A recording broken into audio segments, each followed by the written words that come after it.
So a lot of people are doom posting this show, Witch Hat, after this trailer came out and more information was given to us. And if you're wondering what I'm talking about, let me just kind of point this out. This kind of really just clarifies it all. This is the top post of, like, on Reddit here, on r/anime, and you see someone even clarify, like, there's a lot of doom post, doomer mode going on because of Bug Films, and, you know, it's just wild to me, because it's like, taking a look at this trailer, like, if you just straight up, like, you watch this trailer, visually speaking, it's incredible. Now, there has been arguments that this is obviously a pre-animated trailer, that basically this isn't going to reflect what the series is legitimately going to look like, but, I mean, if this is the vision, at least what Bug Films is trying to make for the show, then I honestly say that this looks good. I mean, so far, it's way too early on to really say if this is going to be, you know, devastating or not, like, really bad, and, you know, it's going to be a failure of a show,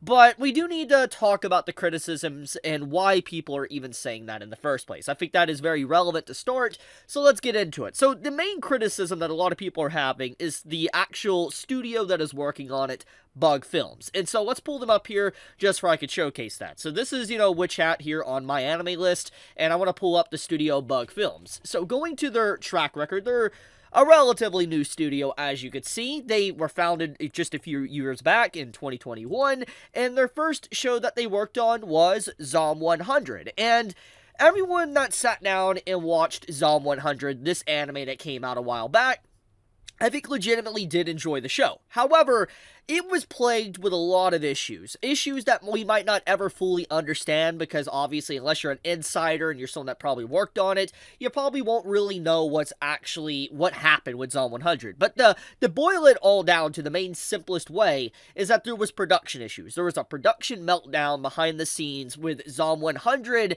which caused it to continuously have delays, back-to-back delays, and it kind of killed the momentum of Zom 100's anime. Like, any momentum it built up with its first few episodes was just pretty much halted and hit a brick wall instantly, because there was just non-stop delays, and it got to the point to where the series was delayed for like a few months basically, or like a month, and they had to like re-air like the previous episodes. It was pretty bad overall. So it's just like, yeah, obviously Zom 100 was, in all fairness, it was good anime adaptation. Like, for instance, like, visually speaking, to, like, just the voice acting, the colors, it really was a good anime adaptation. But in terms of production, in terms of, like, just what it did to the series, it definitely, you could label it as a failure, at least in the production side of things. So obviously, taking a look at Bug Films and knowing the fact that, you know, they've only worked on Zom 100 and now they're going directly into Witch Hat, it makes a lot of sense why there is some skepticism, criticism, and doom posting going on, because when the only track record you can really go on is the studio's previous work, which is Zom 100,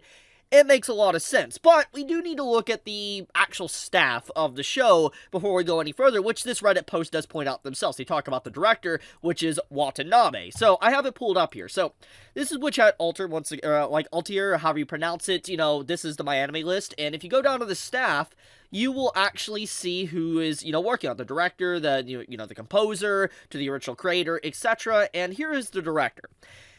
We have Watanabe, and if you look at what he's done over the years, he has a long list, a huge track record of stuff that he's worked on. He's worked on anime for literally 3+ decades now at this point. Like, he's worked a long time on anime, and he's directed for a very long time. He's directed Doraemon, like Doraemon movies and stuff, and this man even went on to, as of lately, work on Summertime Render, which anyone that, you know, watched Summertime Render that aired a few years back knows how good the show is. This is absolutely one of the best gems of an anime I've seen in probably the last 5 years. Like, I would put it in terms of just, like, new gen anime, like anime that isn't a season 2, isn't a remake, etc.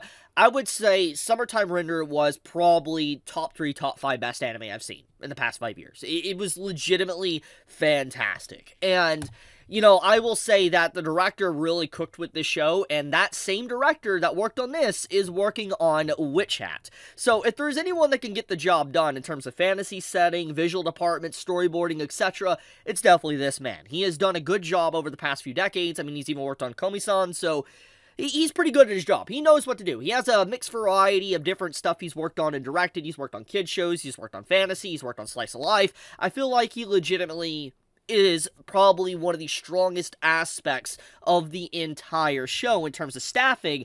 But I do want to point something out. I just found out about this, and this is my first time I'm clicking on it. I'm curious about something. I heard that this individual right here is the composer to the Elden Ring music. Now, I'm going to look this up. I don't know if this is true or not, so just give me just a second, and I'll get right back to you. So, apparently, it is true that Yuka Kitamura is the composer to Elden Ring and stuff, and she's been doing Dark Souls music, etc. So, if this is legitimately the same exact person, and this is not, this isn't a lie by any means, then yeah, I can now see why people are excited for the music. It makes a lot of sense now just how fascinating this music is here. I'll let you hear it a little bit.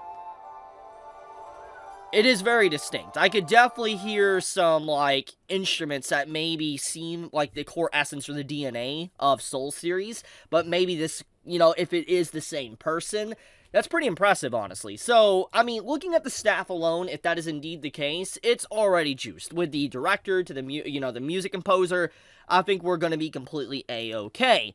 But, let's get into a few other things. So, pushing aside the doom posting and people obviously thinking this is going to fail, I do think that the critique is warranted. And the reason why I say that is because, even if the common individual that watches their shows, like Bug Films' anime, their image has been tainted. With the whole catastrophe production mess that was Zom 100, their image has been messed up. And obviously, they're going to have to work back up and fix their reputation by releasing good shows that legitimately win back, the community. And so I feel like in terms of criticism, it definitely is warranted. Even if it wasn't fully, let's say, Bug Films' fault or etc., it still, their reputation does need to be repaired, and, it's going to take some time for that to probably actually be repaired. So, yeah, that's my thoughts on the criticism. Now, in terms of the actual trailer, let's get into that. So, my first impressions of the trailer, despite, like I was just talking about, it's beautiful. This is a very beautiful trailer. I love the magic. I love the way the visuals look. And even if this is pre-animated, if this is what the series is legitimately going to look like, we have potentially the next free run. Now, I know that word alone is going to piss people off, because I know there's a lot of people that overreact when you dare compare a series, even a popular series, to another series. And I'm not saying it in any meaning way, like, trying to put any series down. What I mean by this is the success of Freerun. Anyone that knows about Freerun, I would be very shocked if you haven't at least heard of it, or at least seen Freerun to some shape or form in terms of memes or whatever, if you're actively in the anime community. It's very popular. It's definitely one of the most popular anime, I think, in a long time, and it really exploded. It really exploded as a show, and I think that, Witch Hat here, when it airs in 2025, if it gets some good trailers, it gets some good staffing, even more staffing that comes out, and, it has really good pilot, it has good episodes that follow, no production issues, then this theoretically could be the next free run in terms of just popularity. Because it's very clear there is an audience. There is an audience for traditional fantasy, not just, reincarnated or transported. There is straight up an audience that wants traditional fantasy stories. I mean, Deliciousness in the Dungeon, that speaks for itself. I mean, obviously for a free run too. So I feel like Witch Hat here, it will fill that niche once again that there is an audience for, that people are craving for traditional fantasy, and it's going to dive into witches and stuff like that. I mean, the power system's really cool, so let's just hope the anime is good. Let's hope it gets the adaptation that it does indeed deserve. But I've been seeing a lot of doom posting today, and I want to talk about it to kind of set the record straight and just get the name of the director and stuff out there. But I'll leave it at that. Thank you so much. May all of you have a fantastic day or night wherever you live. Be safe, stay healthy, and I love you guys. Chibi out.